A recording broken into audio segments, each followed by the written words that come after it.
अस्सलाम वालेकुम दोस्तों। नबी पाक का ताइफ का सफ़र। हुजूर सल्लल्लाहु अलैहि वसल्लम ने ताइफ जाकर तबलीग इस्लाम करने का इरादा किया। ताइफ मक्का मुकर्रमा से सिर्फ 3 मंजिल यानी 60 कोस के फासले पर मक्का के बराबर एक बड़ा शहर था। मक्के की निस्बत वहाँ की आबो हवा अच्छी थी। मक्का के बेशतर अमीर गर्मियों के अयाम में ताइफ चले जाते थे। हुजूर ने ज़ैद बिन अल हारिस को हमरा लिया और पैदल ही ताइफ की जानिब रवाना हो गए।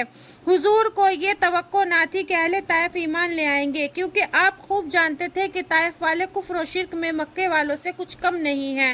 वो लात के पुजारी थे। नाफे शहर में एक बड़ा मंदिर था। इस मंदिर में लात का बुत रखा हुआ था, मगर हुजूर पर खुदा का हुक्म नाजिल हो चुका था कि ए मोहम्मद, अपने खुदा का पैगाम काफिरों और मुशरिकों तक पहुंचा दो। तुम्हारा काम सिर्फ पैगाम हक इस बंदों तक पहुंचाना है। मानना या ना मानना उन बंदों के हाथ में है। चुनांचे आप पैगाम हक ताइफ वालों को सुनाने के लिए रवाना हुए। रास्ता निहायत दुश्वार और कठिन था। गर्मी का मौसम था।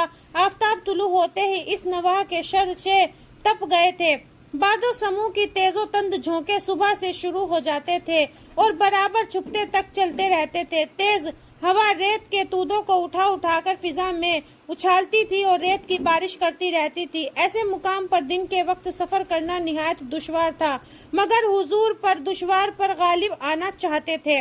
चुनांचे आप पैदल ही दिन में सफर करते थे। रात को अगर कोई नखलिस्तान मिल जाता तो खुले हुए मैदान में क़याम फरमाते थे। एक रोज आप दोपहर की चिलचिलाती हुई धूप में रेत के ऊपर पैदल रेगजार सफर कर रहे थे और हस्बे मामूल इस दिन हवा भी बंद थी। गर्मी सख्त पड़ रही थी। हुजूर की पेशानी गर्क आलूद हो रही थी। जिस्म अतर पसीने से शराबोर हो रहा था। रेत के सफेद जर्रों की चमक आंखों को तकलीफ दे रही थी, जो आफताब की तपिश से बड़ी की तरह से जल रहे थे। आप बड़े इस्तकलाल और निहायत ज़ूनदारी से रास्ता तय कर रहे थे। ज़ैद भी पसीने में गर्क थे और गर्मी ने उन्हें परेशान कर रखा था। उन्होंने हुजूर से अर्ज किया, या रसूल अल्लाह, मैं बहुत ज्यादा थक गया हूँ। गर्मी ने मुझे अलग परेशान कर रखा है। अगर मुनासिब हो तो कहीं बैठकर आराम कर लें। हुजूर ने फरमाया, मुझे मालूम है कि तुम थक गए हो। गर्मी और तशनगी ने तुम्हें बेहाल कर दिया है, लेकिन यहाँ कोई ऐसी जगह नहीं है जहाँ बैठकर आराम किया जाए। थोड़ी देर और चले, शायद आगे कोई जगह ऐसी मिल जाए जहाँ ठहरकर दम ले सके। ज़ैद ने कहा, चलिए। दोनों रवाना हुए। कुछ दूर चलकर एक खुले हुए मैदान में पहुंचे। हर तरफ रेत का मैदान हद निगाह तक फैला हुआ था। जिस तरफ देखो रेत का समंदर लहरें मार रहा था। अलबत्ता सामने कुछ फासले पर खजूरों के दरख्त और दरख्तों के साए में कुछ खेमे नजर आ रहे थे। हुजूर ने फरमाया, ज़ैद देखो, वो सामने नखलिस्तान है, चलो वहां पहुंचकर कुछ आराम करें। दोनों किसी कदर तेजी से रवाना हुए। जब नखलिस्तान के करीब पहुंचे तो देखा कि भेड़ों के रेवड़ चरते नजर आ रहे हैं। चंद लड़के और कुछ औरतें इन पर निगरानी रखे हुए हैं। हुजूर ने इनके पास से निकलकर नखलिस्तान में दाखिल हुए। नखलिस्तान क्या था? चंद एक खजूरों के दरख्त के खड़े थे। एक जानिब एक कुआं था। दरख्तों के नीचे चंद नसीब खेमे थे। खेमों ने जरा फासले पर ऊंट बैठे जुगाली कर रहे थे। कुछ मर्द ऊंटों के पास बैठे ऊन साफ कर रहे थे। औरतें खेमों के सामने बैठी काम काज कर रही थी। हुजूर और हजरत ज़ैद को देखते ही तमाम मर्द उठकर खड़े हुए और सब आपके पास आए। एक शख्स बोला, मरहबा मरहबा, अरसे से बनु बकर के खेमों में कोई मुसाफिर न आया था। हम सब तुम दोनों का पुरजोश खैर मुकद्दम करते हैं। चूंकि हुजूर और हजरत ज़ैद की पेशानियों से पसीने के कतरे टपक रहे थे, इसलिए उन्होंने उन दोनों को खेमे में ले जाने के लिए कहा। एक खेमे के अंदर कंबल का फर्श बिछा हुआ था। दोनों फर्श पर बैठ गए और कुछ औरतें काट के प्यालों में दूध ले आई।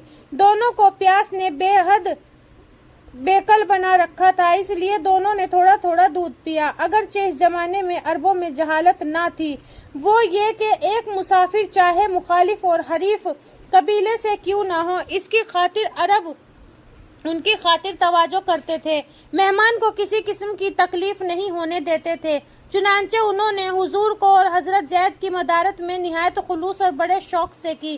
जबकि आप हजरत से कुछ देर दम लिया तो आपने कबीले के तमाम लोगों को जमा किया और कहा, ए कबीले बनु बकर के गैर अरबो, तुमने मुझे पहचाना कि मैं कौन हूँ? चंद लोगों ने कहा, हमने आपको कभी नहीं देखा। لہٰذا ہم آپ کو نہیں جانتے۔ حضور نے فرمایا میں محمد ہوں، خدا کا رسول، خدا کی مخلوق کو ہدایت کرنے پر مامور ہوں۔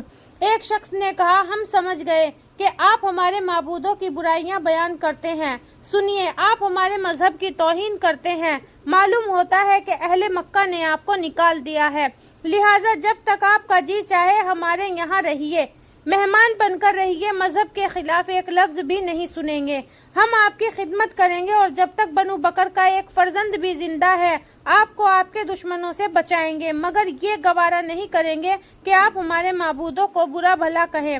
حضور نے فرمایا میں جو کچھ کہتا ہوں تم سن لو۔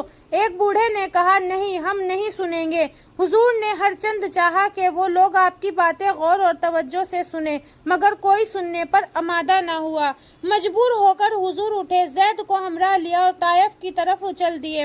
قبیلہ بنو بکر کے لوگوں نے چاہا کہ حضور ان کے یہاں چند روز قیام کریں، لیکن آپ نے کہہ دیا کہ جب تم میری بات سننے سے انکار کرتے ہو تو میں تمہارے پاس قیام کرنے پر آمادہ نہیں ہوں۔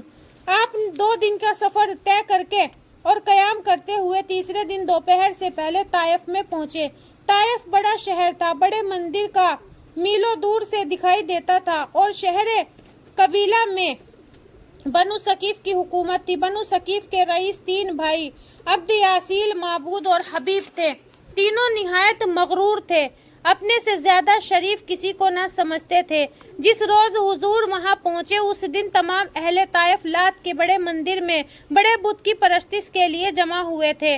حضور زید کو ہمراہ لے کر مندر میں آ گئے۔ آپ نے دیکھا کہ مندر کے وسط میں ایک بڑا بت جو کہ 13 فٹ سے بھی زیادہ اونچا تھا، ایک وسیع اور اونچے چبوترے پر نصب ہے، نہایت جسیم اور ہولناک ہے۔ تمام لوگ اس کے چاروں طرف سجدے میں پڑے ہوئے تھے۔ پجاری زور زور سے گھنٹیاں بجا رہے تھے، گھنٹے جھانکا اور سنکھ بج رہے تھے۔ حضور بت پرستی کے اس منظر کو دیکھ کر کھڑے رہ گئے۔ آپ نے نہایت آہستہ سے کہا کاش یہ لوگ اپنے حقیقی معبود کو پہچانیں، اس کے سامنے جھکیں اور اس کی پرستش کریں۔ کچھ دیر کے بعد پوجا ختم ہو گئی، لوگ اٹھ کر مندروں سے باہر نکل کر اپنے اپنے گھروں کی جانب روانہ ہوئے۔ سب کے بعد طائف کے تینوں رئیس عبد یاسیل، مسعود اور حبیب چلے، بڑے تیز وحشات سے چلے۔ آگے آگے چند عربی سوار گھوڑوں پر بیٹھے برقعی ہاتھوں میں لیے ہوئے روانہ ہوئے، ان کے پیچھے تینوں رئیس چلے۔ حضور ایک طرف کھڑے ہو کر طائف کے رئیسوں کی سواری کا جلوس دیکھتے رہے۔ جب وہ دور نکل گئے تو آپ بھی زید کو لے کر مندر سے نکلے اور زید سے بولے زید یہ تینوں مغرور معلوم ہوتا ہے۔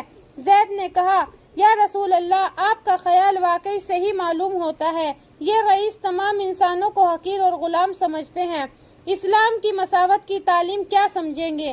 کسی طرح سے بھی یقین نہیں کیا جا سکتا کہ خاندانی غرور کو چھوڑ کر اسلام کا حلقہ بگوش ہوں گے۔ اگر حضور صلی اللہ علیہ وسلم مناسب سمجھے تو طائف کے عام لوگوں کو تبلیغ کریں۔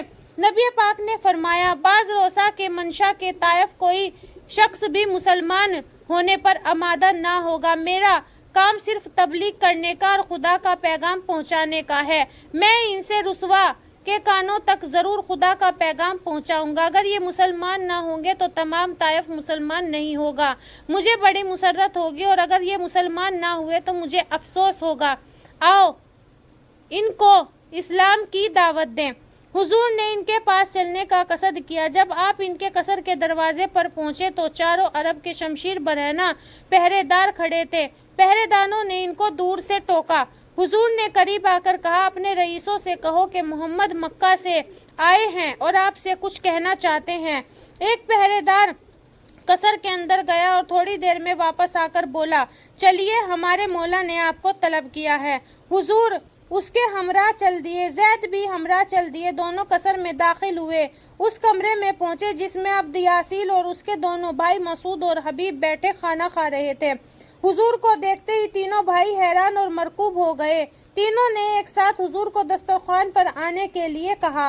حضور ایک طرف بیٹھ گئے اور آپ نے فرمایا رئیسائے طائف میں آپ کی اس مہربانی کا شکریہ ادا کرتا ہوں۔ آپ کی خدمت میں اس لیے حاضر ہوا ہوں کہ آپ کے سامنے 2 باتیں بیان کر سکوں جس سے آپ کے کان آج تک نہ آشنا ہیں۔